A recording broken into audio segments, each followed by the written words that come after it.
শান্তি প্রিয়। পৃথিবীতে মুসলমানদের চাইতে শান্তি প্রিয় আর কোনো জাতি নাই, হতে পারে না। আলহামদুলিল্লাহ বলেন। এখন আল্লাহ তাআলা বলছেন যে ফামান তাবিয়া হুদায়া ফালা খাউফুন আলাইহিম ওয়ালা হুম ইয়াহজানুন। প্রিয় ভাই সব, কোরআনের কথা বলতে গেলে রাতের পর রাত লেগে যায়, কারণ এক মহাসমুদ্র। এটা কি মহাসমুদ্র? কোরআন।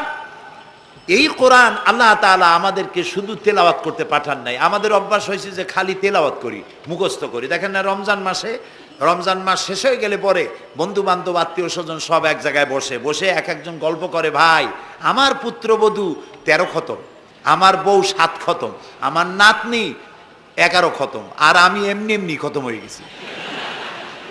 প্রিয় ভাই সব, আপনারা বলেন কোরআন শরীফকে এইভাবে শুধু খতম করার জন্য আসছে? আমি কিন্তু আপনাদের কোরআন শরীফ পড়া বা খতম করা নিষেধ করছি না। আমি উদ্দেশ্য বোঝাতে চাচ্ছি, আল্লাহ তাআলা এই কোরআনের জন্য নাজিল করেন নাই যে আমরা জ্বলবো আর পড়বো আর বুঝবো না। আচ্ছা ভাই, একটা বইয়ের নাম কোন তো পৃথিবীতে, একটা বইয়ের নাম আমাকে শোনান যে বইটা মানুষেরা না বুঝে পড়ে। পারবেন বলতে? পারবেন না। এমনকি আপনার ছোট্ট বাচ্চা কেজি 1, কেজি 2, কেজি 3-তে পড়ে, বা কি জানি করে নার্সারি গ্রুপে পড়ে, তারেও দেখবেন প্রত্যেকটা শব্দ বানান করিয়া অর্থ সহকারে বুঝে পড়ে। বলেন ঠিক কিনা? কিন্তু কপাল পোড়া মুসলমান জাতি একমাত্র মাজলুম কিতাব, আল্লাহর কিতাব কোরআন শরীফ পড়ে, অথচ কিছু বোঝে না। ঠিক কিনা? আমি যদি এখন জিজ্ঞেস করি যে আপনারা কোরআন বুঝে পড়তে পারেন কয়জন, হাত তোলেন। যদি বলি হাত কি কম বেশি উঠবে না কম উঠবে? সেই জন্য হাত উঠাইতে বললাম না। এটা আমাদের জন্য কপাল পোড়ার লক্ষণ। কি পোড়ার লক্ষণ? বিশ্বাস করুন ভাই, কোরআন শরীফ তাবিজ লেখার জন্য আসে নাই, কোরআন শরীফ ঝুলে ঝুলে আপনি পড়বেন এই জন্য আসে নাই। কোরআন আসছে তেলাওয়াত করবেন, বুঝবেন, আমল করবেন। হাদিস শরীফে এসেছে কোন সাহাবীর এক একটা সূরা শেষ করতে বছরের পর বছর চলে যেত। কারণ কি? কারণ হলো তারা এক একটা আয়াত পড়তেন, বুঝতেন, বাস্তব জীবনে আমল করতেন, আরেকটা আয়াত পড়তেন, বুঝতেন, আমল করতেন, তারপরে আবার আরেকটা পড়তেন, আমল করতেন। এভাবে করে সাহাবীরা কোরআন পড়তেন, বুঝতেন, আমল করতেন। ফলে এই সাহাবীরা যখন বিয়ে শাদী করতেন, সাহাবীরা যখন ব্যবসা বাণিজ্য করতেন, সাহাবীরা যখন কেনা বেচা করতেন, পারিবারিক জীবন যাপন করতেন, হাঁটাচলা করতেন, তখন মানুষেরা বুঝতে পারত, অনুভব করতে পারত যেন জীবন্ত কোরআন শরীফ চলাফেরা করছে।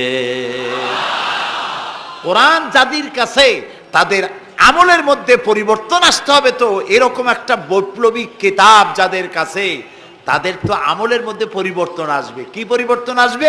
এরা যদি ব্যবসায়ী হয় ওজনে কম দেবে না। সুবহানাল্লাহ কবেন না? আর এখন আমরা যা করি, সুবহানাল্লাহ থুইয়া খালি নাউজুবিল্লাহ কওয়া দরকার। ঠিক কিনা ভাই? মুসলমানের চাইতে এত ওজনে কম দেওয়ার লোক আর আছে কিনা সন্দেহ। ওজনে দেবে কম, খাদ্যে দেবে ভেজাল, সাক্ষী দেবে তো মিথ্যা সাক্ষী দেবে, ওয়াদা খেলাপ করবে, আমানতের খেয়ানত করবে, এরপরে ধার করবে, টাকা শোধ করবে না। ছেলে দিয়ে বলাবে, বলো আব্বা বাড়ি নেই। এখন সে যাইয়া যে টাকা চাইতে আসছে তারা বলে যে আব্বা বলছেন, আব্বা নাকি বাড়ি নেই। বুঝতে পারছেন কথা? এই হলো মুসলমান। নাউজুবিল্লাহ কোন। এই জন্য আল্লাহ তাআলা নবী বলেছেন, ওয়ামান আমেলা বিহি উজেরা, যে ব্যক্তি কোরআন পড়বে, আমল করবে, আল্লাহ তাকে পুরস্কার দেবেন। কোথায় কোথায় দেবেন কোন তো? 2 জায়গায় দেবে, ইহকালেও দেবে, পরকালেও দিবে। দুনিয়ার পুরস্কারটা কি? দুনিয়ার পুরস্কারটা হলো যে চিন্তা থাকবে না, আর কোনো ভয়ও থাকবে না। ভয় থাকবে না কিসের? ভয় থাকবে না যেই সমাজে কোরআন মানা হবে, যেই সমাজের আইনের উৎস হবে কোরআন, ওই সমাজের মধ্যে চুরি, ডাকাতি, জেনা, ব্যভিচার, হত্যা, ধর্ষণ থাকবে না। কাজী ভীতিশূন্য, সমৃদ্ধিপূর্ণ, নিরাপত্তাপূর্ণ একটি সুন্দর সমাজ উপহার দেবে এই কোরআন। সুবহানাল্লাহ। সেই কোরআন আমরা তাবিজ বানাইছি, এটারে গোলাইয়া, এই কোরআন শরীফের পাতা লিখিয়া, তারপরে কি জানি কয়, পানির মধ্যে দিয়ে গোলাইয়া এগুলি খাওয়া হয়, মাদুলির মধ্যে ঢুকাইয়া গলার মধ্যে ঝুলানো হয়। দেখেন এই বাংলাদেশে যেসব কোরআন শরীফ ছাপা হয়, এই সব কোরআন শরীফের দুরবস্থা। এটা আছে কিনা আমি জানি না, আলহামদুলিল্লাহ এটা নাই। কোন কোরআন শরীফ যে বাংলাদেশে ছাপা হয়, সেগুলিতে লেখা থাকে সূরায়ে মায়েদার নকশা, সূরা ইউসুফের নকশা, সূরায়ে বনি ইসরাইলের নকশা। এই নকশা লিখা গলায় ঝুলাইলে পেটে ব্যথা ভালো হবে, ওই নকশা ঝুলাইলে মেয়ের বিয়ে হবে তাড়াতাড়ি, এই নকশা ঝুলাইলে যে মেয়েকে পছন্দ করো বিয়ে করতে পারবা তাড়াতাড়ি। নাউজুবিল্লাহ কর। নকশার মধ্যে আছে কি? নকশার ভিতরে আছে 1293, 1711, 513 হাবিজ জাবি কতগুলো নাম্বার দিয়া তারপরে লাল কালি দিয়ে দাগ দিয়ে দিয়ে ধান্দাবাজি করা। এরপরে ওই ধান্দাবাজি তাবিজের কোনায় কোনায় লেখে ইয়া জিব্রাইলো, ইয়া মিকাইলো, ইয়া ইসরাফিলো, ইয়া আজরাইলো। উপরে লেখে ইয়া বদুহ, নিচে লেখে ইয়া বদুহ। আমি একজন তাবিজ লেখককে জিজ্ঞেস করলাম, ভাই ইয়া আজরাইলু ইয়া মিকাইলু তো বুঝলাম, ইয়া বদুহ কি? কয়েছে হুজুর আমি নিজেও বুঝি না বদুহ কি। এই হলো তাবিজ। এই তাবিজ লেখার জন্য আল্লাহ তাআলা কোরআন নাজিল করেন নাই। কথা কি বুঝে আসছে? তাবিজের জন্য আসে নাই, তদবিরের জন্য আসে নাই, শুধু পড়ব এজন্য আসে নাই। কোরআন এসেছে বোঝার জন্য, তেলাওয়াতের জন্য, বোঝার জন্য, কোরআন অনুযায়ী জীবন গড়ার জন্য। আল্লাহর নবী তাই বলেন, ওয়ামান আমেলা বিহি উজরা, কোরআন শরীফ যে পড়বে আর আমল করবে দুনিয়ায় শান্তি দেওয়া হবে, আখিরাতেও পুরস্কৃত করা হবে। আখিরাতের পুরস্কারটা কি?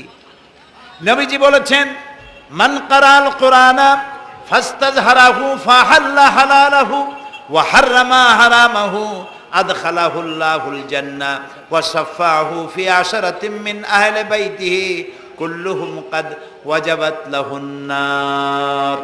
সাদাকান নবী সাল্লাল্লাহু আলাইহি ওয়াসাল্লাম।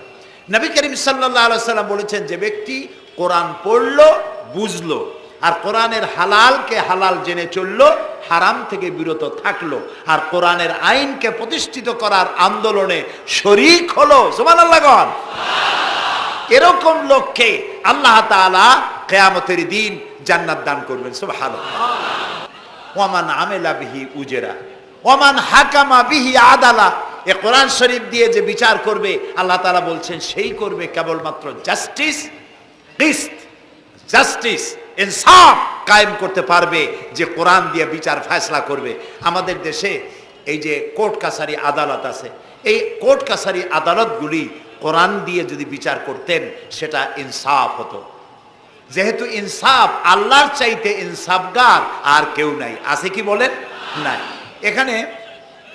এখানে ধরুন একজন মানুষ যদি একজনের একটা ঠ্যাং ভাঙিয়ে ফেলাই দিল, তাহলে বিচার কি হবে? ব্রিটিশ ল যেটা আছে, বাংলাদেশ পেনাল কোড যেটা আছে, এই পেনাল কোডে বলা হবে যে সলিমউদ্দিন ঠ্যাং ভাঙছে বসিরউদ্দিন, যে ভাঙছে তার জন্য শাস্তি এই হবে 6 মাসের জেল, 2000 টাকা জরিমানা করে দিল। এখন আপনি বলেন বিচার মাফে কি দিয়া? ইনসাফের প্রতীক কি? ইনসাফের প্রতীক দাড়িপাল্লা। এই দাড়িপাল্লায় এখন আপনি ওজন দেন ইনসাফ। ঠ্যাং ভাঙছে কার? সলিমউদ্দিন, তার ভাঙ্গা ঠ্যাং এক পাশে থন এক পাল্লায়, আর বসিরউদ্দিন ভাঙছে ঠ্যাং, সেই কারণে তার 2000 টাকা জরিমানা আর 6 মাসের জেল আর এক পাল্লায় রাখেন। এবার দাড়ি ধরে টান দেন, সমান হবে? যদি 50,000 টাকা জরিমানা হয় আর 6 বছরের জেল হয়, তাও কি সমান হবে? হবে না। সমান হবে কি হলে? সমান হবে ওই সলিমউদ্দিন ভাঙ্গা ঠ্যাং এক পাল্লায় দাও, আর যে ভাঙছে তার নাম কি? বসিরউদ্দিন। বসিরউদ্দিন কেউ যদি থাকেন রাগ করবেন না, আমি একটা দৃষ্টান্ত দিচ্ছি। এখন ওই বসিরউদ্দিন ভাঙ্গা, তারও একটা ঠ্যাং ভাঙ্গিয়া যদি এই পাল্লায় রাখেন, এখন যদি টান দেন তাহলে সমান হবে কিনা বলেন? এটা হচ্ছে কোরআন। এই কোরআন বলছে পায়ের বদলে পা, হাতের বদলে হাত, নাকের বদলে নাক, চোখের বদলে চোখ, জানের বদলে জান। সুবহানাল্লাহ। এটা ইনসাফ। এই ইনসাফ হচ্ছে কোরআনের দেওয়া ইনসাফ। সুতরাং আল্লাহ তাআলা নবী বলছেন, ওমান হাকামা বিহি আদালা, যে ব্যক্তি এই কোরআন দিয়ে বিচার ফয়সালা করবে, যে ব্যক্তি, যে পরিবার, যে সমাজ, তারা ইনসাফ কায়েম করতে পারবে। যেহেতু আল্লাহর চাইতে ইনসাফগার পৃথিবীতে আর কেউ নাই, আকাশেও নাই, জমিনেও নাই। রাসূলুল্লাহ বলছেন, ওয়ামান দা ইলাইহি হুদিয়া ইলা সিরাতিল মুস্তাকিম, যে ব্যক্তি কোরআনের দিকে মানুষকে দাওয়াত দেয়, সেই একটি সহজ সরল রাস্তার দিকে দাওয়াত দেয়, যে রাস্তার শুরু পৃথিবী থেকে আর রাস্তার শেষ জান্নাতুল ফেরদাউসে গিয়া। সুবহানাল্লাহ। এটা হচ্ছে সেই কোরআন। বুঝতে না পারার কারণে আমরা বিপদে পড়েছি। প্রিয় ভাই সব, আপনারা আছেন কষ্টে, বসেছেন পানির মধ্যে, আছেন দাঁড়াইয়া, মাথার উপরে ছেঁড়া সামিয়ানা বিরক্ত করছে। আমি লম্বা করতে চাই না, অল্পের মধ্যে ছেড়ে দেই, যাতে করে আপনাদেরও সুবিধা হয়, কষ্ট না হয়।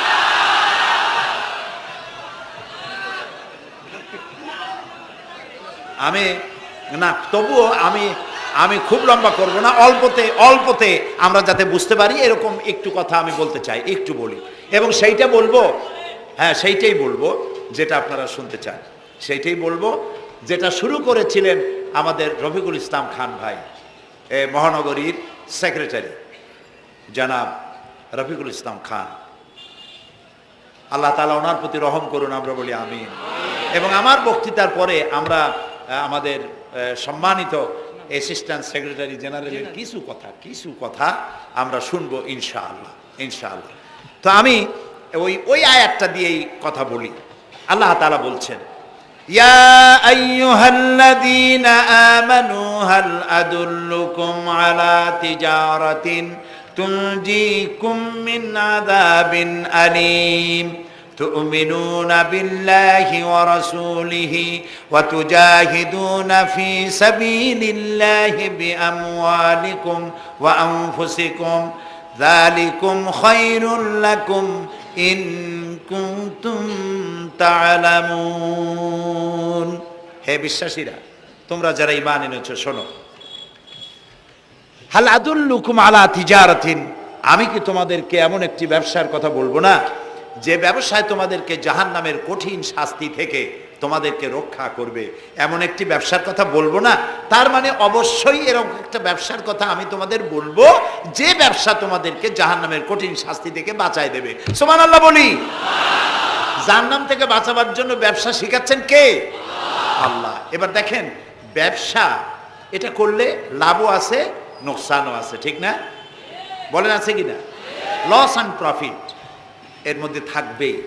কিন্তু আল্লাহ রাব্বুল আলামিন বলেন, আমার সঙ্গে যে ব্যবসা করবে ওই ব্যবসাটা হচ্ছে তিজারাতান লান তাবুর। আমার সাথে যে ব্যবসাটা করবা এই ব্যবসায় কোনো নোকসান নাই, শুধু লাভ আর লাভ। কে বলতেছেন? এরকম একটা ব্যবসা করবেন? আমি জানি আমরা লাভের ব্যাপারে খুব আছি, নোকসানে আমরা কেউ নাই। মানুষ লেখাপড়া জানুক আর না জানুক, লাভ যেখানে সেখানে মানুষ ঝাঁপ দেয় তাড়াতাড়ি। ওই যে বলে না যে এই হিসাব না জানলে কি হবে, কম দিলে টের পায়। আমরা লাভ খুব ভালোই বুঝি, এই জন্য এটা কোরআনও নয় হাদিসও নয়, একটি রূপক কথা। এক ব্যবসায়ী নাকি কিয়ামতের দিন হাজির করা হবে, ফেরেশতা তাকে বলবে যে আল্লাহর বান্দা, তোমার পাপ আর পুণ্য, ন্যাক আর বদ এই দুটি সমান সমান হয়ে গেছে, 50-50, এখন কোন জায়গায় যাবা? কও বেহেশতে যাবা না দোজকে যাবা? ব্যবসায়ী লোকটা কিছু জানে না, সে কয় যে ফেরেশতা ভাই, আমি তো দোজকে চিনি না, বেহেশতেও চিনি না, সারা জীবন ব্যবসা করছি, যে জায়গায় গেলে আমার 2 টাকা লাভ হয় ওইখানে আমার পাঠাবো। তো মানুষ লাভ খুব ভালো বোঝে এবং লাভের দিকে মানুষ ঝোঁকে বেশি। এই জন্য আল্লাহ তাআলা বলছেন, হাল আদুল্লুকুম আলা তিজারাতিন তুনজিকুম মিন আযাবিন আলিম, যেটা লাভ আর লাভ। আমার সাথে ব্যবসা করো, শুধু লাভ হবে। তো এই ব্যবসার মধ্যে পুঁজি হলো 3টা। ব্যবসার মধ্যে পুঁজি কয়টা? 3টা। আল্লাহ রাব্বুল আলামিন বলেন, তুমিনুনা বিল্লাহি ওয়া রাসূলিহি ওয়া তুজাহিদুনা ফি সাবিলিল্লাহ। 3টি পুঁজি। একটি হলো আল্লাহর প্রতি ঈমান, রাসূলের প্রতি ঈমান এবং আল্লাহর রাস্তায় জিহাদ করা, মাল দিয়া জান দিয়া। এই কয়টা হলো? 3টা। চলুন এই 3টি কথার ব্যাখ্যা করে তারপরে মোনাজাত করব সংক্ষেপে, যেন আমরা আল্লাহর সাথে ব্যবসাটা শুরু করতে পারি আজকে থেকেই। আল্লাহ যেন তৌফিক দেন, বলেন আমিন। 1 নম্বর হচ্ছে তুমিনুনা বিল্লাহ, আল্লাহর প্রতি বিশ্বাস, আল্লাহর প্রতি ঈমান। বলেন আল্লাহর প্রতি ঈমান। এখন আপনারা বলবেন যে এটা তো কোনো নতুন কথা হলো না, আল্লাহর প্রতি ঈমান আনছি, যদি ঈমানই না থাকতো তাহলে কি বৃষ্টির মধ্যে এই পানির মধ্যে আমরা কি বসে থাকতাম? 100% সত্য কথা। ঈমান না থাকলে কেউ আসতেন না, আর এই পানির মধ্যে, ঝড়ের মধ্যে বাঁশ ভাঙ্গে মাথায় পড়তে পারে এই ঝুঁকি নিয়ে বসতেন না, ঠিক কিনা ভাই? আমরা সবাই ঈমানদার। তবে আল্লাহর উপর ঈমান আনতে হলে 4টি শর্ত লাগে। কয়টি শর্ত? 4টি শর্ত ফুলফিল করলে আল্লাহর উপরে ঈমান এনেছি বলে প্রমাণিত হবে। নইলে আল্লাহ আছে একথা নুরা পাগলাও বলছে। নুরা পাগলার বলা আর আপনার আমার বলা এটা তো এক হওয়ার কথা না, ঠিক কিনা বলে? তা আল্লাহর উপর ঈমান আনতে হলে শর্ত কয়টা? 4টা। এক নম্বরের শর্ত হলো আল্লাহর জাত সম্পর্কে স্বীকার করে নেওয়া, আল্লাহর অস্তিত্ব, আল্লাহ আছেন এটা মেনে নেওয়া। তো আল্লাহ আছেন এ ব্যাপারে আমাদের কোনো দ্বিমত নাই, ঠিক না? এবং কোরআনে কারিমের ছোট্ট একটি সূরায় আল্লাহ তাআলা তার নিজের জাত সম্পর্কে এভাবে বলেছেন, কুল হুয়াল্লাহু আহাদ। আমরা জানি না এই সূরা, পড়েন, কুল হুয়াল্লাহু আহাদ আল্লাহুস সামাদ লাম ইয়ালিদ ওয়া লাম ইউলাদ ওয়া লাম ইয়াকুল লাহু কুফুয়ান আহাদ। আল্লাহ তাআলা বলেন, বলো হে নবী আপনি বলুন, আল্লাহ এক এবং একক, তিনি কারো মুখাপেক্ষী নন, তিনি কাউকে জন্ম দেন নাই, তাকেও কেউ জন্ম দেয় নাই, দুনিয়া এই আকাশে এবং জমিনে তার সমকক্ষ কেউ নাই। তিনি এক, তিনি একক, তিনি ছিলেন, তিনি আছেন এবং তিনি থাকবেন। লাইসা কামিসলিহি শাইউন, তার মতো কেউ নাই।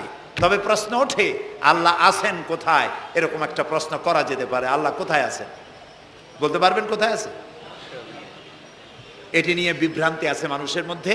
কেউ বলেন আল্লাহ সদা সর্বত্র বিরাজিত, সব জায়গায় তিনি আছেন। এই কথাটি সত্য নয়।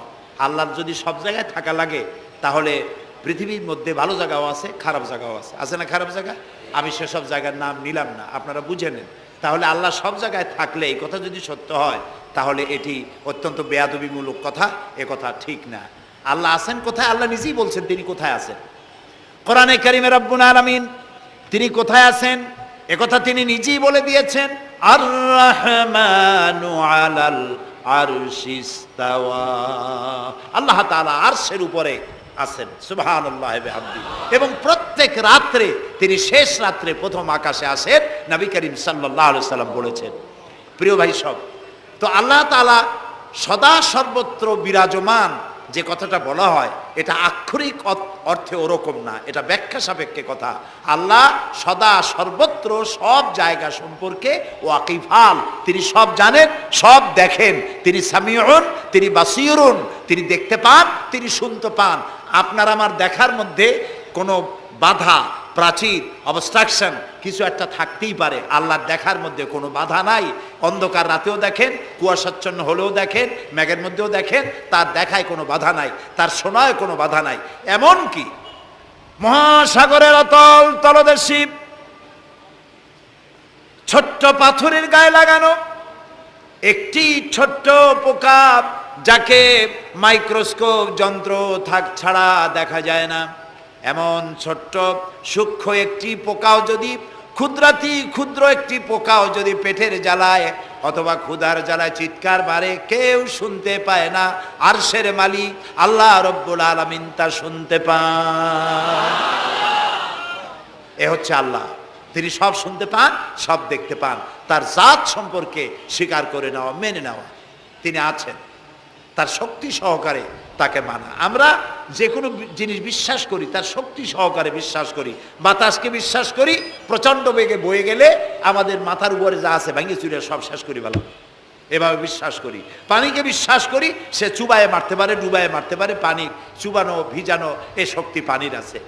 আমরা আগুনকে বিশ্বাস করি, জ্বালিয়ে পুড়িয়ে ছাই করে দিতে পারে, এভাবে আগুনের শক্তি সহকারে বিশ্বাস করি। সাপকে বিশ্বাস করি, বাঘকে বিশ্বাস করি, দংশন করলে, থাবা মারলে কাম সারা। পয়জনকে বিশ্বাস করি, খাইলে পরে মরে যেতে পারি, শক্তি সহকারে বিশ্বাস করি, ঠিক না? এখন আল্লাহরে বিশ্বাস করি, এই কথা শুধু বললেই হবে না, আল্লাহকে বিশ্বাস করতে হবে তার গুণ সহকারে। সেই জন্য 4টি শর্তের 1 নম্বর শর্ত হলো আল্লাহর অস্তিত্বকে মানা। 2 নম্বরের শর্ত হচ্ছে আল্লাহর গুণাবলীকে স্বীকার করা, মেনে নেওয়া। আল্লাহর গুণাবলী কি? কোরআন শরীফে আল্লাহর অনেকগুলি নাম আছে। আল্লাহ এ হচ্ছে ইসমে জাত। আল্লাহ এটা কি? ইসমে জাত, আসল নাম কি? আল্লাহ। বলেন সবাই আল্লাহ। ন কিন্তু আল্লাহ এটা অশুদ্ধ, বলার সময় মুখটা গোল হয়ে যাবে। আল্লাহ বলেন সবাই, আল্লাহ। কি মধুর নাম, সুবহানাল্লাহ। সুবহানাল্লাহ। আল্লাহ নিজেই বলেছেন ওয়ালাহুল আসমাউল হুসনা, আল্লাহ রয়েছে সুন্দর সুন্দর নাম। 99টি নামের কথা কোরআনে কারিমে আল্লাহ তাআলা নিজেই বলেছেন। সুবহানাল্লাহ। এখন ওই নামগুলিকে বলা হয় সিফাতি নাম, অর্থাৎ গুণবাচক নাম। এই গুণ সহকারে তাকে স্বীকার করতে হবে। তিনি রাজ্জাক, খেতে দেওয়ার মালিক কে? আল্লাহ। তিনি রব, সৃষ্টি করেন। তিনি খালেক, তিনি স্রষ্টা। তিনি রব, তিনি প্রতিপালনকারী। তিনি রহমান, তিনি দয়ালু। তিনি রহিম, তিনি রহমান, তিনি দাতা। রহিম, তিনি দয়ালু। অর্থাৎ প্রত্যেকটা নামের এক একটা শব্দ অর্থ আছে এবং সেই অর্থ সহকারে বিশ্বাস করতে হবে তাকে। এই বিশ্বাস যদি আমরা করতে পারি তাহলে শিরক থেকে আমরা বাঁচতে পারবো। সুবহানাল্লাহ বলেন। আচ্ছা বলেন তো, সন্তান দেওয়ার মালিক কে? সন্তান না দেওয়ার মালিক কে? হায়াতের মালিক কে? মওতের মালিক কে? খেতে দেওয়ার মালিক কে? কষ্ট দেওয়ার মালিক কে? কষ্ট থেকে বাঁচাবার মালিক কে? সব কিছুর মালিক কে? এইভাবে আমরা কি বিশ্বাস করি? না, সবাই করি না। যারা বলেছেন আমিও বিশ্বাস করি, হ্যাঁ বিশ্বাস আমাদের থাকতে পারে, কিন্তু অনেক লোক আছে এভাবে বিশ্বাস করে না বলেই বিবাহ করেছে, সন্তান হয় না। তখন শাহ আলী বাগদাদি রহমতুল্লাহ আলাইহের মাজারে গিয়া সেখানে বসে তার ওই মাজারের কাছে গিয়ে চাইলো আমারে সন্তান দাও, খাজা বাবা সন্তান দাও। অথবা হাইকোর্টের মাজারে বৃহস্পতিবার দিন গিয়ে ভিড় করলো, বাবা সন্তান দাও, অথবা মামলায় পড়েছি বাঁচায় দাও, পরীক্ষা দেবে ছেলে পাশ করায় দাও ইত্যাদি। বলেন এরকম? বলে না? জায়েজ নাই, একদম জায়েজ নাই। কাকে বলতে হবে? আল্লাহর নবী বলেছেন ওয়াইদা সাআলতা ফাসআলিল্লাহ, কিছু বলতে চাইলে আল্লাহরে বলো। ওয়াইজা সাআলতা ফাসআলিল ফাস ওয়াইজা ইসতাআনতা ফাসতাইন বিল্লাহ, সাহায্য যদি চাও আল্লাহর কাছে সাহায্য চাও। আমরা সূরা ফাতিহার ভিতরে প্রত্যেক নামাজের প্রতি রাকাতেই বলি ইয়্যাকা না'বুদু ওয়া ইয়্যাকা নাস্তাঈন। আল্লাহ তাআলা একমাত্র তোমার ইবাদত করি আর একমাত্র তোমারই কাছে সাহায্য কামনা করি। হযরত ইব্রাহিম আলাইহিস সালাম আমাদের জাতির পিতা। একটু আগে আমরা বলছি না সবাই, ইব্রাহিম আলাইহিস সালামকে আগুনে, এটারে এদিক ফিরিয়ে দিল কে? ইব্রাহিম আলাইহিস সালামকে আগুনে যখন ফেলে দেওয়া হচ্ছিল তখন হযরত জিবরাইল এসে বলছিলেন আমার কাছে সাহায্য চাও ইব্রাহিম, আমি তোমারে আগুন দিয়ে বাঁচায় দেব। এই যে ইব্রাহিম আলাইহিস সালামের কাছে তাকে সাহায্য দেওয়ার জন্য বলা হলো, এটা কে ঘোরাঘুরি করে? এ মাইকের হর্ন ঘুরান কেন? যেমন ছিল ওই দিকে দিয়ে দেন, আমারে শোনায় তো লাভ নাই। প্রিয় ভাই সব, ইব্রাহিম আলাইহিস সালামকে জিবরাইল বললেন আমার কাছে সাহায্য চাও। ইব্রাহিম আলাইহিস সালাম সাহায্য চাইছিলেন? বলেন চাইছিলেন? হযরত ইব্রাহিম বলেছেন জিবরাইল আমি কেন সাহায্য চাইব তোমার কাছে? আমি তো এমন কোন অন্ধ আল্লাহর ইবাদত করি না যিনি তার নিজের চোখে তার গোলামের দুঃখ দুর্দশা দেখতে পান না। আল্লাহ কি দেখছেন না যে আমি বিপদে পড়ছি? আমি তোমার কাছে কেন সাহায্য চাইবো? আমি আগুনে পড়লে যদি আল্লাহ খুশি হন তাহলে আমি তো এভাবে 1000 বার পড়তে রাজি আছি আমার আল্লাহকে খুশি করার জন্য। এটা হলো আল্লাহর প্রতি বিশ্বাস এবং আল্লাহর কাছে চাওয়া। চাইতে হবে কার কাছে? আমি বিপদে পড়ছি বলবো কারে? আমি অশান্তিতে আছি বলবো কারে? আমার অভাব আছে বলবো কারে? সর্বাবস্থায় আল্লাহকে বলতে হবে। দেখুন আমাদের জাতির পিতা ইব্রাহিম আলাইহিস সালামের কথা এ কোরআন শরীফে আল্লাহ তাআলা বলে দিয়েছেন। তিনি কি বলেছেন? হযরত ইব্রাহিম বলেছেন আল্লাযী হুয়া ইউতঈমুনি ওয়া ইয়াসকিন, আমি যখন ক্ষুধার্ত হই আল্লাহ আমারে খাওয়ান, আমি যখন তৃষ্ণার্ত হই আল্লাহ আমারে পান করান। ওয়া ইযা মারিতু ফাহুয়া ইয়াশফিন, আমি যখন অসুস্থ হই আল্লাহ আমারে রোগ মুক্ত করেন। সুবহানাল্লাহ। আইয়ুব আলাইহিস সালাম 18 বছর রোগ ভোগ করলেন, কষ্ট পাইলেন, তিনি সাহায্য কার কাছে চাইছিলেন? ইউনূস আলাইহিস সালামের মতো বিপদে এই পৃথিবীর কোনো মানুষ এত বড় বিপদে পড়ে নাই। মাছে তারে গিলে ফেলল, পানির অতল তলদেশে মাছ চলে গেল, মাছের পেটে দরজা নাই, জানালা নাই, ভেন্টিলেটর নাই, মাথা গলাইয়া কোন রকম বাইর হবে এমন কোনো পথ নাই, বাঁচার কোনো উপায় নাই। হযরত ইউনূস আলাইহিস সালাম যখন মাছের পেটের ভিতরে বিরাট বিপদে পড়ে গেলেন, হযরত ইউনূস আলাইহিস সালাম সাহায্য কার কাছে চেয়েছিলেন বলুন? তিনি পড়লেন। আল্লাহ তাআলা তার ঘটনা কোরআন শরীফের মধ্যে এভাবে বর্ণনা করেছেন, ওয়াযান্নুন ইয যাহাবা মুগাদিবান ফাযান্না আন লান নাকদিরা আলাইহি ফানাদা ফিয যুলুমাতি আন লা ইলাহা ইল্লা আনতা সুবহানাকা ইন্নী কুনতু মিনাজ জালিমিন। আল্লাহ শোনাচ্ছেন, ও পৃথিবীর মানুষেরা শোনো, ইউনূসকে যখন মাছে গিলে ফেললো, সে তখন ত্রিবিধ ফানাদা ফি যুলুমাত জমাই কাসির, ত্রিবিধ অন্ধকারের ভেতর থেকে তিনি চিৎকার মারলেন। রাতের অন্ধকার, মাছের পেটের অন্ধকার, পানির অন্ধকার, এই ত্রিবিধ অন্ধকারের মধ্য থেকে ইউনূস আলাইহিস সালাম চিৎকার মারলেন, লা ইলাহা ইল্লা আনতা, আয় আল্লাহ তুমি ছাড়া কোনো ইলাহা নাই, সুবহানাকা আমি তোমার প্রশংসা করছি। আয় আল্লাহ তাআলা, আমি আমার নফসের উপরে জুলম করেছি, আমার উপরে আমি জুলম করেছি। আল্লাহ তাআলা এই চিৎকার শুনেছিলেন, শুনেছেন? হযরত ইউনূস আলাইহিস সালাম মাছের পেটের ভিতরে বসে যেই চিৎকার মেরেছিলেন কেউ শুনতে পায় নাই, পানির ভিতরে কেউ শোনে নাই, জমিনে কেউ শোনে নাই, অন্তরিক্ষেও কেউ শুনতে পায় নাই। আল্লাহ রাব্বুল আলামিন বলেন, আমি আরশের মালিক ইউনূসের চিৎকার আমি শুনেছি, শুধু শুনি নাই, জবাবও দিয়ে দিয়েছি। ফাস্তাজাবনা লাহু ওয়া নাজ্জাইনাহু মিনাল গাম্মি ওয়া কাযালিকা নুজিল মুমিনিন। আমি ইউনূসের ডাকের সাড়া দিয়া দিলাম, বিপদ থেকে বাঁচাই দিলাম। মাছের পেটের ভিতরে যন্ত্রণা শুরু হয়ে গেল, মাছ দেখলো বমি না করলে আর বাঁচবো না, এমন অবস্থা মাছের হয়ে গেল। মাছ পেটের ব্যথার জ্বালায় বেসে উঠলো, কেনারায় চলে গেল। ইউনূস আলাইহিস সালামকে বমি করে ফেলে দিল, মাছও বাঁচলো, ইউনূস আলাইহিস সালামও বাঁচলেন। আল্লাহ তাআলা বলেন, শুধু ইউনূস রে নয়, ওয়া কাযালিকা নুজিল মুমিনিন, আমার মুমিন বান্দারা যদি বিপদে পড়ে, এরকম বিপদে যদি পড়ে যায় আর আমারে যদি ডাকে, আমি আল্লাহ রব্বুল আলামিন এই বিপদ থেকে, যত বড় বিপদ হোক, আমি আল্লাহ বাঁচায়ে দেব। তা আল্লাহ বিপদ থেকে বাঁচাবেন, আর আমি মুসলমান বিপদে পড়েছি, মাজারে গিয়া চাইলাম, নাউযুবিল্লাহ। বিশ্বাস করুন ভাই, বিশ্বাস করুন, কবরের ভিতরে যিনি শুয়ে আছেন, যত বড় পীর হোক, যত বড় খাজা বাবা হোক, আপনাকে সাহায্য তিনি করতে পারবেন না, পারবেন না, পারবেন না। একটু কমন সেন্সের কাছে অ্যাপিল করি, সাধারণ বিবেকের কাছে আপনাদের, যারা এই যে দেখুন হযরত শাহজালাল রহমতুল্লাহ আলাইহি সিলেটে শুয়ে আছেন, বলুন তো তার মাতৃভাষা কি? আরবি। তিনি ইয়েমেন থেকে এসেছিলেন। বাগেরহাটে শুয়ে আছেন হযরতে খান জাহান আলী রহমতুল্লাহ আলাইহি, তার মাতৃভাষা ছিল আরবি। হযরতে খাজা মঈনুদ্দিন চিশতি রহমতুল্লাহ আলাইহি শুয়ে আছেন আজমিরে, তার মাতৃভাষা আরবি।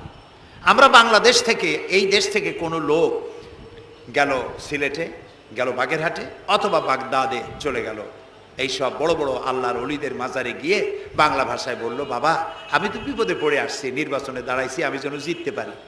অথবা দেখেন না, মাজার দিয়ে শুরু করে সবাই। অথবা যাই বলল যে আমার বিয়ে করেছি 15 বছর, বাচ্চা হয় না, আমার একটা বাচ্চা। অথবা মামলায় পড়েছি, আমার একটু জিতায় দাও, ব্যবসা করি, এত টাকা লস দিতে দিতে শেষ হয়ে গেছি। বাবা আপনি বললেন কোন ভাষায়? শাহজালাল খুব বুঝলেন, বড় পীর সাহেব খুব বুঝছেন। তাহলে আপনার 1 নম্বর ফায়ার মিস হয়ে গেল, মিস ফায়ার। আচ্ছা, 2 নম্বর কথা হলো, যার কাছে আপনি চাইলেন তিনি ওখানে ঘুমন্ত আছেন না চেতনা আছেন, এ ব্যাপারে আপনার কোনো গ্যারান্টি আছে, নিশ্চয়তা আছে? আপনি যখন দোয়া করতেছিলেন তখন উনি চেতনা না ঘুমে? যদি ঘুমায় থাকেন তাহলে 2 নম্বর মিস ফায়ার। আপনি যা চিল্লাইলেন উনি কিছুই শুনলো না। 3 নম্বরে, কবরে যে শাহজালাল রহমতুল্লাহ আলাইহি অথবা মঈনুদ্দিন চিশতি রহমতুল্লাহ আলাইহি, আল্লাহর ওলিরা, যত বড় বড় ওলি আল্লাহ আছেন, যার কাছে আপনি বিশ্বাস করেন ওলি হিসেবে, উনি যে কবরে আছেন তার নিশ্চয়তা কোথায়? কবরে তো নাও থাকতে পারেন, কারণ আল্লাহ তাআলার 2টা জায়গা আছে করা। বিদেহী আত্মা, এই দেহ থেকে আত্মা যখন সরে যায়, আল্লাহ যখন নিয়ে যান, দেহটার তো কোনো দাম নাই, এটা হচ্ছে নশ্বর, আত্মা হচ্ছে অবিনশ্বর। এ দেহটা মাটির সাথে পচে যাবে, গলে যাবে, কোরআন শরীফে বহুবার বলা হয়েছে। তো আল্লাহ তাআলার দুইটা মেহমানখানা আছে, একটা হলো সিজ্জিন আর একটা নাম বলেন ইল্লিন। দুইটা মেহমানখানা। যেমন এই পৃথিবীতেও মেহমানখানা দুই রকম হয়। সরকারের দুই রকম মেহমানখানা। চোর, ডাকাত, খুনি, বদমাস এগুলি যদি গ্রেফতার হয় তাহলে ওরা খাবে কি? ওদের তো শ্বশুর বাড়ি দিয়ে অথবা বাপের বাড়ি দিয়ে ভাত খাবার দেওয়া হবে না, গভর্নমেন্টের মেহমান হয়ে গেছে।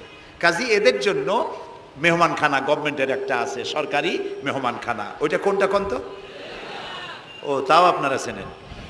আর একটা মেহমানখানা হচ্ছে ভিআইপিদের জন্য, যারা ভেরি ইম্পর্টেন্ট পার্সন অথবা ভেরি ভেরি ইম্পর্টেন্ট পার্সন যারা, তাদের জন্য, অর্থাৎ প্রেসিডেন্ট, প্রধানমন্ত্রী, মন্ত্রী, এমপি, সচিব, ওনারা যখন বাংলাদেশের কোনো জায়গায় বেড়াতে যান তখন সরকারি মেহমানখানা ওনাদের জন্য থাকে। ওইটার নাম কি?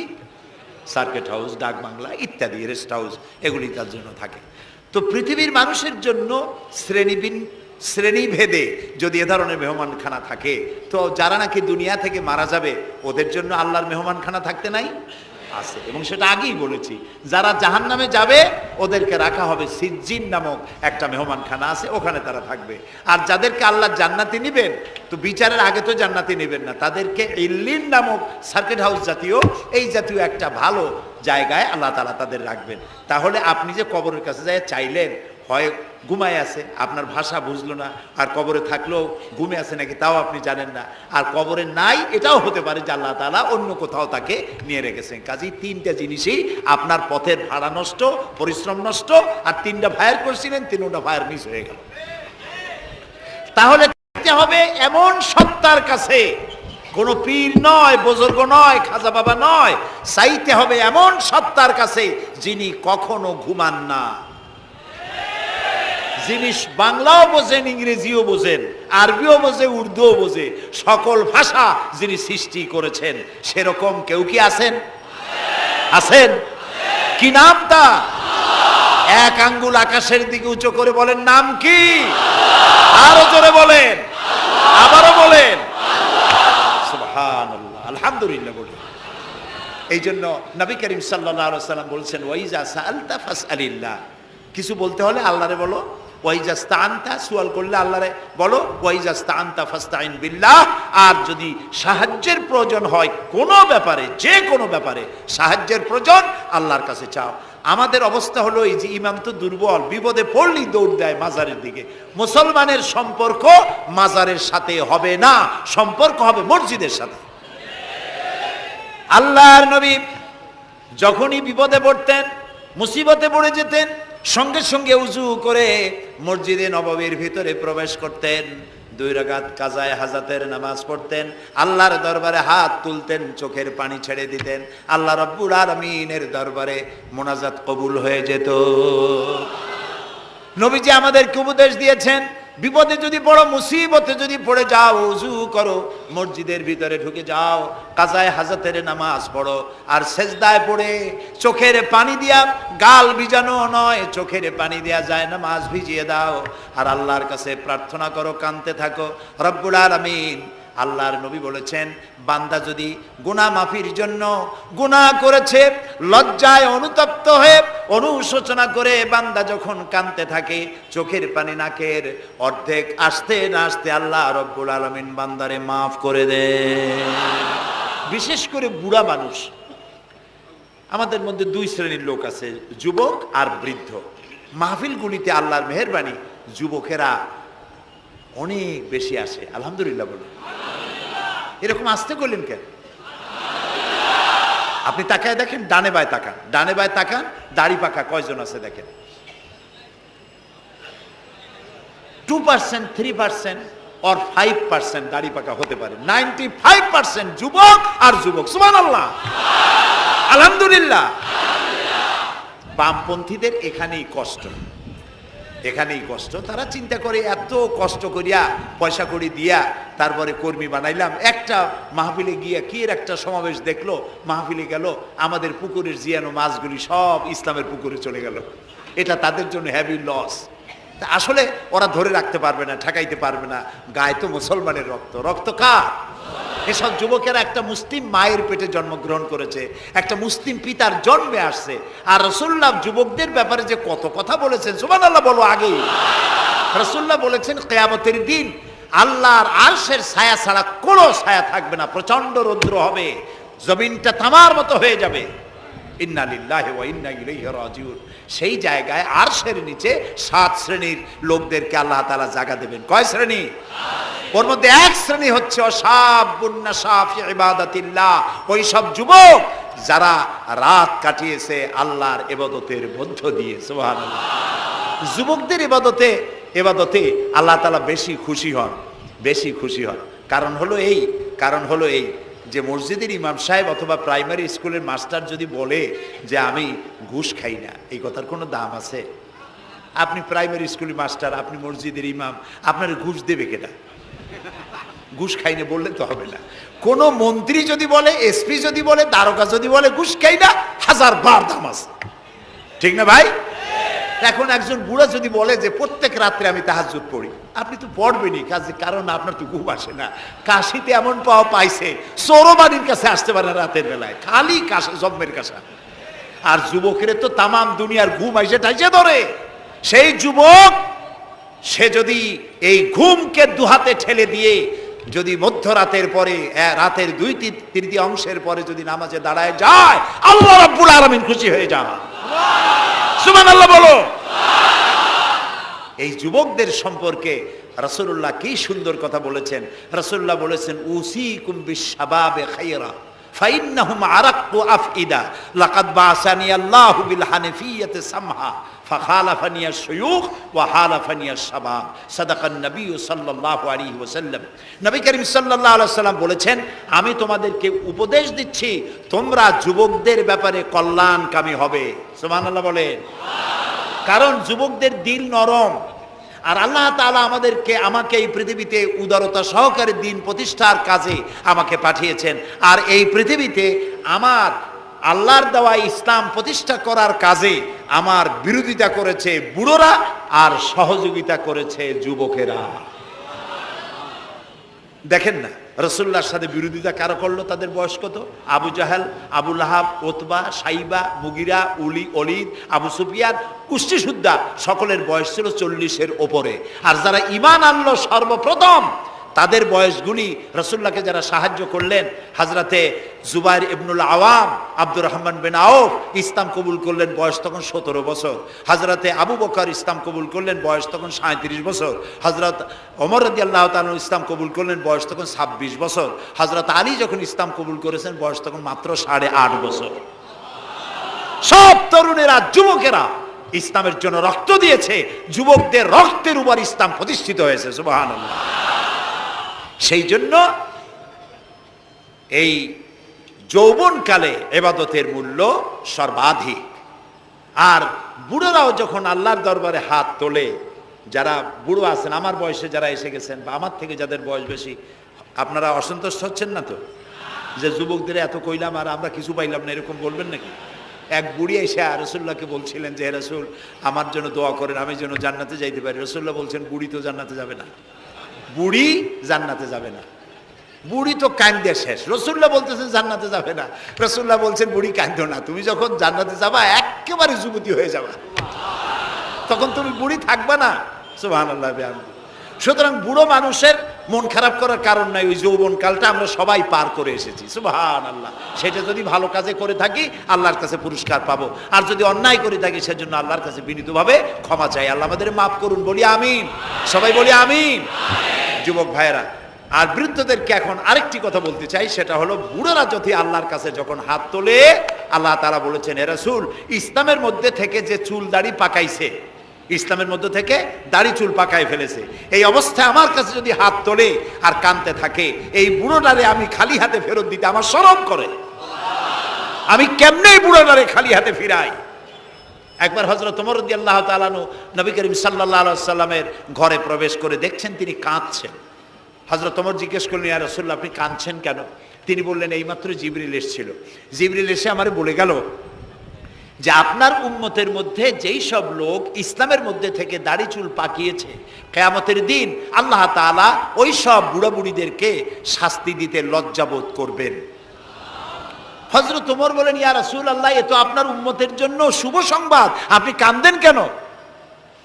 আল্লাহর নবী বলেন, হে ওমর, আমার কান্নার কারণ ভিন্ন। আমার কান্নার কারণ হচ্ছে আমার লজ্জা করে, আমার লজ্জার অনুভূতিতে আঘাত লাগে এই ব্যাপারে যখন আমি চিন্তা করি যে আল্লাহ রাব্বুল আলামিন যেই বুড়াদেরকে কিয়ামতের দিন শাস্তি দিতে লজ্জা বোধ করবেন, সেই বৃদ্ধ মানুষগুলো আল্লাহর সাথে নাফরমানি করতে লজ্জা বোধ করে না। এই জন্য এই দুঃখে, এই লজ্জায় আমি কান্দি। বয়সের একটা সীমা থাকা উচিত যে আপনি কোন পর্যন্ত পাপ করবেন। বুড়া হয়ে গেছে, তারপরও মদ খায়, তারপরে জেনা, ব্যভিচার, শয়তানি, বদমাশি, দাঁড়িয়ে এগুলি কি? দাড়ি চুল পাকা এগুলি কি? এগুলি আগে পাকতো না কারো। পৃথিবীতে সর্বপ্রথম দাড়ি আর চুল পেকেছে হযরত ইব্রাহিম আলাইহিস সালামের। এর আগে কারো দাড়ি চুল পাকে নাই। ইব্রাহিম আলাইহিস সালাম প্রশ্ন করলেন আল্লাহর কাছে যে আল্লাহ তাআলা, এটা কি হলো আমার? আল্লাহ তাআলা বললেন, এটা হচ্ছে ওয়াকার, এটা মর্যাদা, তোমার সম্মানকে বাড়িয়ে দেওয়া হলো। তো দাড়ি চুল পাকলে সম্মান বাড়ে। এই দাড়ি চুল পাকলো, এগুলি সিগন্যাল, সংকেত। দাড়ি পাকছে, সংকেত দেওয়া হলো তুমি কিন্তু বয়সের প্রান্তে এসেছো। চোখে কম দেখো, আর একটা সিগন্যাল মৌতের, আর একটা সিগন্যাল খাইয়া হজম করতে পারো না, আর একটা সিগন্যাল তুমি ঘুমাইতে পারো না, রাতের বেলা ঘুম আসে না, আর একটা সিগন্যাল দাঁড়াতে পারো না, কোমর ব্যথা করে, আর একটা সিগন্যাল। একটার পর একটা সিগন্যাল আসতেছে, 1 নম্বর 2 নম্বর, ডেঞ্জার সিগন্যাল নাম্বার 10। তারপরেও হুঁশ হয় না মানুষের। নাউযুবিল্লাহি মিন যালিক। আল্লাহ তাআলা আমাদের হুঁশে আসার তৌফিক দান করুন, আমরা বলি আমিন। প্রিয় ভাই সব, খুব লম্বা করা যাবে না। 2 নম্বরে বলছিলাম আল্লাহর গুণাবলীর উপরে বিশ্বাস। 3 নম্বরে আল্লাহর কুদরত, আল্লাহর ক্ষমতায় বিশ্বাস। আল্লাহরে বিশ্বাস করি, এই কথার দাম নাই। দাম হবে 4টা শর্ত পূরণ করলে। কয়টা শর্ত? 3 নম্বরে আল্লাহর ক্ষমতা। 3 নম্বরে কি? আল্লাহর ক্ষমতা কি? আল্লাহর ক্ষমতা হচ্ছে রাতকে দিন বানান, দিনকে রাত বানান, জীবিতকে মৃত্যু করেন, মৃত্যুর ভিতর থেকে জীবন দান করেন, সাগরকে নগর বানান, নগরকে সাগর বানান। তিনি মরুভূমিতে ঝর্ণা, মরুভূমির ভিতরে পানির প্রস্রবণ চালু করে দিতে পারেন, মরা গাছে ফুল ফুটায় দিতে পারেন। শুধু 2টা অক্ষর কুন বলেন হও, আর সঙ্গে সঙ্গে হয়ে যায়। আল্লাহ তাআলা বলেছেন ফাআলুন লিমা ইউরিদ, যা খুশি তিনি তাই করতে পারেন। সুবহানাল্লাহ বলেন। এই মাত্র কয়েক মাস আগে সুনামি কি হয়েছিল? এইটা যদি হয় সুনামি, তাহলে কুনামি কি আল্লাহই জানে। সুনামি হইল মালয়েশিয়া, ইন্দোনেশিয়া, মালদ্বীপ, শ্রীলঙ্কা, ইন্ডিয়া, থাইল্যান্ড, এই উপকূলীয় এলাকায় সুনামি। মাত্র 1.5 মিনিট, 1.5 মিনিটের সুনামিতে জলকম্পন আর পানি কম্পনে 2.5 লক্ষ মানুষ শেষ, আর 1 লক্ষ মানুষের কোনো খোঁজ নাই। প্রায় 3.5 থেকে 4 লক্ষ মানুষ দুনিয়া থেকে বিদায় হয়ে গেল 1.5 মিনিটের মধ্যে। আর সমুদ্রের পানি 33 থেকে 35 ফিট উঁচু হয়ে পানি এসে নগর, গাড়ি বাড়ি ভেঙে চুরে পাতার মতো, শুষ্ক পাতার মতো সব উড়িয়ে ভাসিয়ে শেষ করে দিল। সুবহানাল্লাহ। আবহাওয়াবিদরা বলেছেন, বিজ্ঞানীরা বলেছেন, এটা নাকি কি বলে, ভারত মহাসাগরের অতল তলদেশে যেখানে মাটি, ওই মাটিরও কয়েক কিলোমিটার নিচে ফাটল ধরেছে। সেই ফাটল ধরে কি দিকে করিয়া জমিনে কম্পন লাগলো, পানিতেও কম্পন লাগলো। আমাদের এই যে ঢাকায় সকালবেলায় যারা মর্নিং ওয়াক যারা করেন, রমনা লেকের পাশ দিয়ে হাঁটতেছে, হঠাৎ পিছনে পানি মারছে, দেখে যে সকলের পিছনে পানি মারে কে, তাকায় দেখে রমনা লেকের পানি উথাল পাথাল খেয়ে গেছে। ভূত না জেন জুতা মুতা ফালাই ধুয়ে দিছে দৌড়। পানির মধ্যে যে কম্পনটা বাংলাদেশে হলো, এই কম্পনটা যদি মাটিতে হতো তাহলে এই অপরিকল্পিত বানানো শহর ভেঙ্গে চুরে ভর্তা হয়ে যেত। আল্লাহ শুকরিয়া আদায় করি যে আল্লাহ তাআলা দয়া করে আমাদের গরিব দেশটাকে হেফাজত করেছেন। বলেন আমিন। আল্লাহ তাআলা, আমরা পাপী, আমরা 1000বার স্বীকার করি আমরা পাপী, আমরা গুনাহগার, আমরা অপদার্থ, আমরা অযোগ্য তোমার বান্দা হওয়ার। তুমি এই গরিব মুসলমানদের এই দেশটাকে দয়া করে আসমান এবং জমিনি সব বালা ও মুসিবত থেকে হেফাজত করো আল্লাহ তাআলা। প্রিয় ভাই সব, তো আল্লাহ তাআলার ক্ষমতাকে বিশ্বাস করতে হবে। আর 4 নম্বরে আল্লাহর হুকুম এবং আহকামকে মানতে হবে, আল্লাহর আদেশ আর নিষেধ মানতে হবে। তা না হলে মুসলমান হওয়া যাবে না। যা যা আদেশ করেছে, যদি প্রশ্ন করা হয় মুসলমান কারে বলে, তাহলে আমি এক লাইনে বুঝাই দিই মুসলমান কারে বলে। ব্যাখ্যা দেওয়া যাবে সারা রাত, কিন্তু ব্যাখ্যা দেওয়ার জরুরত নাই, এক লাইনে বুঝাই দিই মুসলমান কারে বলে। মুসলমান সেই ব্যক্তি এই কোরআনের মধ্যে আল্লাহ যা যা আদেশ করেছেন সব মানে, আর যা যা নিষেধ করেছেন তার থেকে বিরত থাকে। রাসূলুল্লাহ যা যা আদেশ করেছেন তা মানে, যা যা নিষেধ করেছেন তার থেকে বিরত থাকে। যে ব্যক্তি এটা করে তার নাম মুসলমান। বুঝে আসছে? তার নাম কি? মুসলমান। এই যে কি বলে, আমেরিকায় গত জুমার দিন এক মহিলা ইমামতি করলো মসজিদে, একজনে কইল সুবহানাল্লাহ। এটা সুবহানাল্লাহ কওয়ার কথা? এটা নাউজুবিল্লাহ বলে। কোন জায়গায় কি দোয়া পড়া লাগবে তাও একটু জানিয়ে শুনিয়া তারপরে সেগুলি বলা দরকার। প্রিয় ভাই সব, মহিলারা ইমামতি করতে পারে না, জায়েজ নাই, বিধান নাই। কোরআন হচ্ছে কমপ্লিট, নতুন করে কোনো কথা বান্দার জন্য বলার কোনো দরকার নাই, সব আল্লাহ বলে দিয়েছেন। সুবহানাল্লাহ কোন আল্লাহ তাআলা এই কোরআনের মধ্যে বলেছেন, আল ইয়াউমা আকমালতু লাকুম দীনাকুম ওয়া আতমামতু আলাইকুম নি'মাতি ওয়া রাদিতু লাকুমুল ইসলাম দীনা। আমি আজ এই ইসলামকে একটি পূর্ণাঙ্গ জীবন ব্যবস্থা হিসেবে কমপ্লিট করে দিলাম এবং এটার উপর আমি সন্তুষ্ট হলাম। কে বলেছেন? আল্লাহ তাআলা বলেছেন এটা কমপ্লিট, নতুন করে কিছু করার দরকার নাই। আমাকে একজন জিজ্ঞেস করলো যে মেয়ে লোকের পিছনে নামাজ যে পড়া, মেয়ে লোক যে ইমামতি করতে পারবে না, এটা কোরআন শরীফের কোন আয়াতে আছে এবং হাদিসের কোন হাদিসে আছে যে মেয়ে লোক ইমামতি করতে পারবে না? তা আমি বললাম যে আগে আমার এই কথার জবাব দেন, আপনারটা জবাব পরে দিই। আমার কথার জবাব আগে দেন। মাগরিবের নামাজ কয় রাকাত পড়ি? ফরজ 3 রাকাত। 4 রাকাত পড়া যাবে না, এটা কোরআন শরীফের কোন আয়াতে আছে, কোন হাদিসে আছে? ফজরের নামাজ ফরজ কয় রাকাত? 3 রাকাত পড়া যাবে না, অথবা 4 রাকাতও পড়া যাবে না, এটা কোন হাদিসে আছে, কোন আয়াতে আছে? কয় যে কোনো জায়গায় নেই। তাই বললাম ওঠাও কোনো জায়গায় নেই। রাসূলুল্লাহ ইবাদতের যে নমুনা দেখিয়েছেন, যেভাবে করেছেন, তিনি 2 রাকাত ফজরের নামাজ 2 রাকাত পড়েছেন, আল্লাহ বলে দিয়েছেন ওইটাই ফরজ, ওর 1 রাকাত বেশি পড়া যাবে না। 3 রাকাত মাগরিব, 1 রাকাত বাড়ানো যাবে না। জোহর সব দিন জোহর পড়ি 4 রাকাত ফরজ, আর জোহরের ওই নামাজটি জুমার দিনে কয় রাকাত পড়ি? 2 রাকাত ফরজ পড়ি। এই কনসেশন কে করলো? না, আল্লাহ করেননি। এই কনসেশন করেছেন মুহাম্মদ রাসূলুল্লাহ সাল্লাল্লাহু আলাইহি ওয়াসাল্লাম। ইবাদত রাসূলুল্লাহ যদি 2 রাকাত পড়েন, 2 রাকাত পড়াই ফরজ। যদি ইবাদতের যে সব নমুনা তিনি দেখাইছেন তার থেকে ইবাদতের নতুন কোনো নমুনা দেখাবার কোনো সুযোগ নাই। মহিলাদের আল্লাহ পাক এই পৃথিবীতে একজন মেয়ে লোককে নবী বানান নাই, বানিয়েছেন?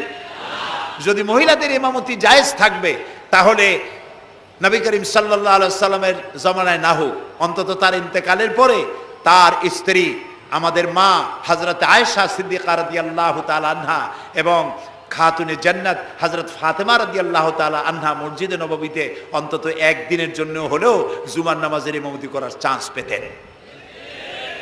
সুতরাং ইসলামে নাই, ইতিহাসে নাই। এগুলি হচ্ছে ইসলামের বিরুদ্ধে পরিচালিত যত ষড়যন্ত্র বর্তমান যুগে শুরু হয়েছে, এটাও তার আরেকটি ষড়যন্ত্র ইসলামের বিরুদ্ধে। প্রিয় ভাই সব, এই জন্য আমাদের মনে রাখতে হবে নতুন কোনো কথা আমরা মানি না। কোরআন এবং হাদিসের মধ্যে আল্লাহ তাআলা সব কমপ্লিট করে দিয়েছে, সুবহানাল্লাহ বিহামদি। এই জন্য আল্লাহর হুকুম এবং আহকামকে মানা, এই 4টি কাজ, এই 4টি শর্ত যদি পরিপূর্ণ করতে পারি, তাহলে আমরা পুরোপুরি মুসলমান। মিথ্যা কথা বলা যাবে না, ওজনে কম দেওয়া যাবে না, খাদ্যে ভেজাল দেওয়া যাবে না, মদ জুয়ার কাছে যাওয়া যাবে না, জেনাবে বিচারের কাছে যাওয়া যাবে না। সকল ব্যাপারে আমাদেরকে ঐক্যবদ্ধ থাকতে হবে ইসলামের উপরে। আমরা বলি আলহামদুলিল্লাহ।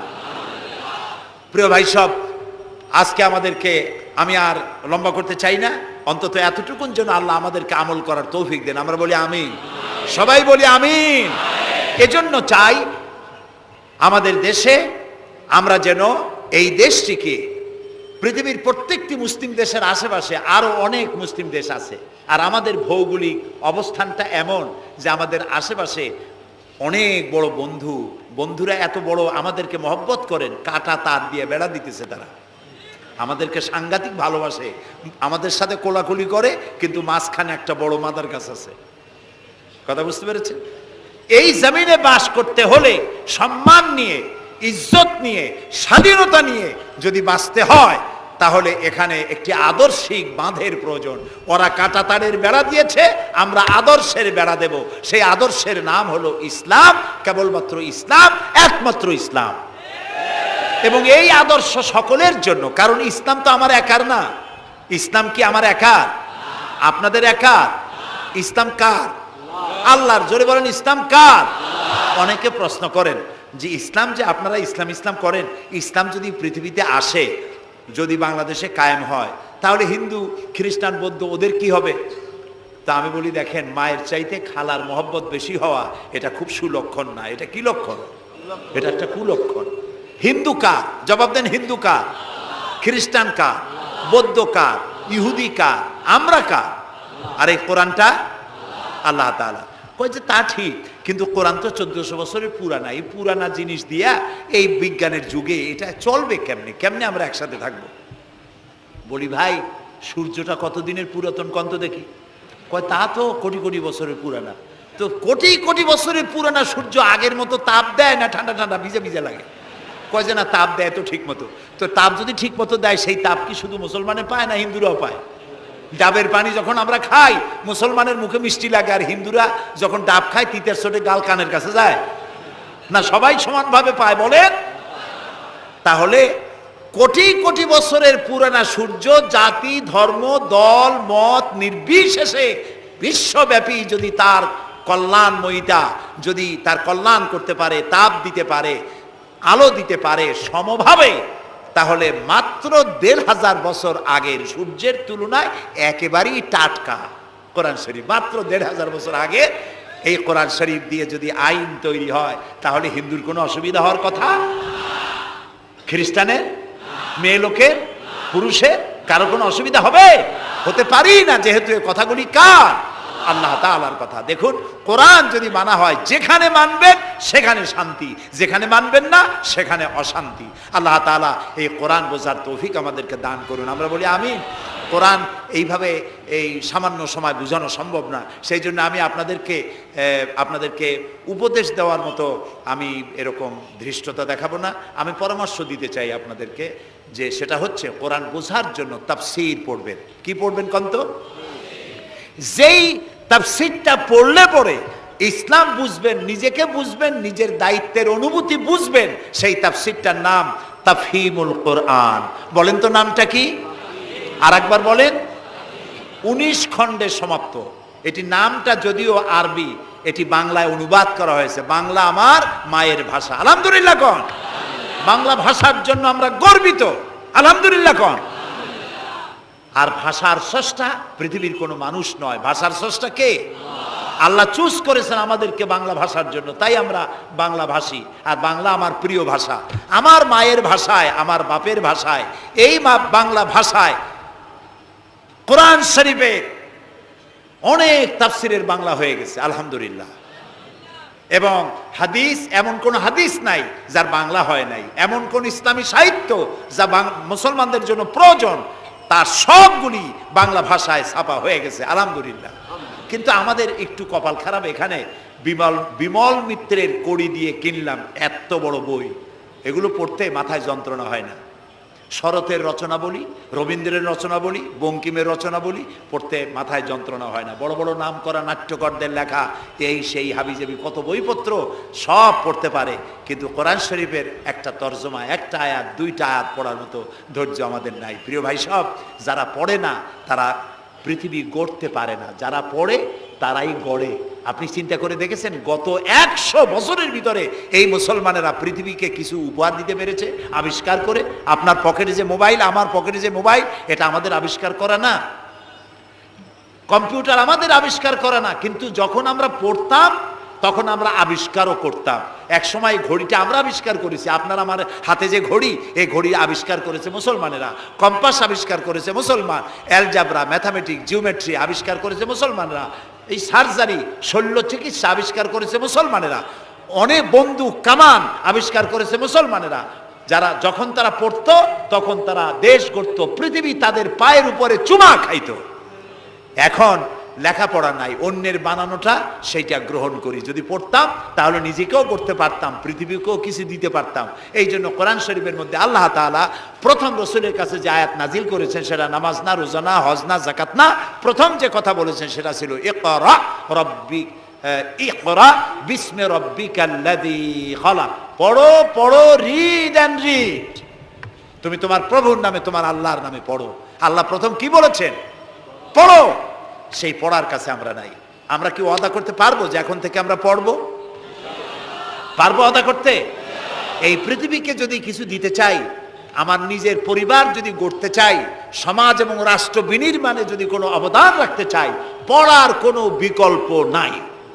আসুন আমরা সবাই মিলে পড়ি, ইসলামের বইপত্র পড়ি, সাহিত্যের কোনো অভাব নাই। ইসলামী সাহিত্যের বিশাল ভান্ডার খুলে দেওয়া হয়েছে বাংলাদেশে। আলহামদুলিল্লাহ কর, জোরে আলহামদুলিল্লাহ কর। তাফহিমুল কোরআন কোথায় আছে খুঁজে বের করতে হবে। মাত্র 1000 টাকা হাদিয়া, মাত্র 1000 টাকা। পানের দোকানেও এখন তাদের পুঁজি অনেক বেশি। আলহামদুলিল্লাহ, আমার দেশের মানুষের ইনকাম বাড়ছে। আলহামদুলিল্লাহ কর।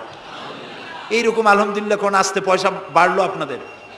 কোন আলহামদুলিল্লাহ। মানুষের না শুকরিটা বেশি। দেখেন রোজার মাসে কাঁচামরিচের দাম একটু বেড়ে গেল, দেখছেন না শুকরি তখন কি চিল্লা পাল্লা শুরু হয়ে গেল। কাঁচামরিচ 180 টাকা, এই দেশে থাকবো না। তো লোকেরা বলেছে আপনারা যান না কেন? আচ্ছা, বেগুন হইছে 80 টাকা কেজি, বেগুন 80 টাকা। তো রোজার মাস বেগুন 80 টাকা, বেগুনি খাইতে পারে না। বাংলাদেশের মানুষ তো উদ্ভাবনী ক্ষমতা আছে। পত্রিকায় দেখলাম যে পেপেনি বানাইছে তারা, পেঁপে কাইটিয়া তাতে বেসন লাগাইয়া বেগুনি আর বানাইতে পারে নাই, পেপেনি বানাইছে। তো দেখলাম যে নোবেল, এই ভাজা পোড়ার উপরে যদি নোবেল পুরস্কারের কোনো ব্যবস্থা থাকতো তাহলে বাংলাদেশ নোবেল পুরস্কার পাইতো পেপেনি বানাইয়া। বেগুন হয়েছে 80 টাকা, সেই জন্য ঝগড়াঝাটি এক শেষ। কাঁচামরিচ 120 টাকা, সেজন্য একেবারে চিল্লায় শেষ। কিন্তু মূলা যখন 3 টাকা, গরুতেও খায় না। এত মূলা হইলো, এত কপি হইলো, সেজন্য আল্লাহ শুকরিয়া নাই, শুকরিয়া আদায় করে না। মানুষকে আল্লাহ শুকর আদায় করতে হবে। এই দেশ আমাদের, এটা মার্চ মাস, এই দেশে এই মাসেই দেশ স্বাধীন হয়েছিল। সেই স্বাধীনতার জন্য যারা জীবন দিয়েছিলেন তাদের জন্য আমরা মোনাজাতে দোয়া করব, এবং এই স্বাধীনতা, সার্বভৌমত্ব কিয়ামত পর্যন্ত আল্লাহ যেন দেশে টিকিয়ে রাখেন, সেজন্য আল্লাহর কাছে আমাদেরকে দোয়া করতে হবে। স্বাধীনতার কত দাম এটা বুঝতেছে আজ প্যালেস্টাইনের ফিলিস্তিনি মুসলমানেরা, বুঝতে পারছে কাশ্মীরের মুসলমানেরা, বুঝতে পারতেছে চেচনিয়া বসনিয়ার মুসলমানেরা।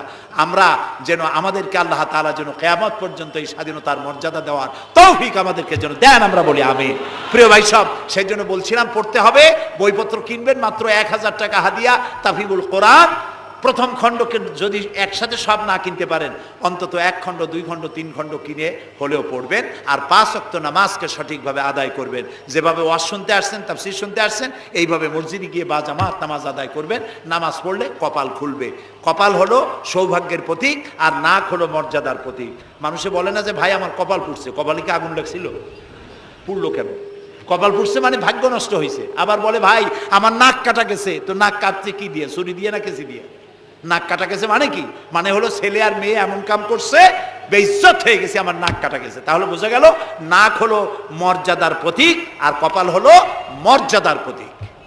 সৌভাগ্যের প্রতীক কপাল, আর মর্যাদার প্রতীক হলো নাক।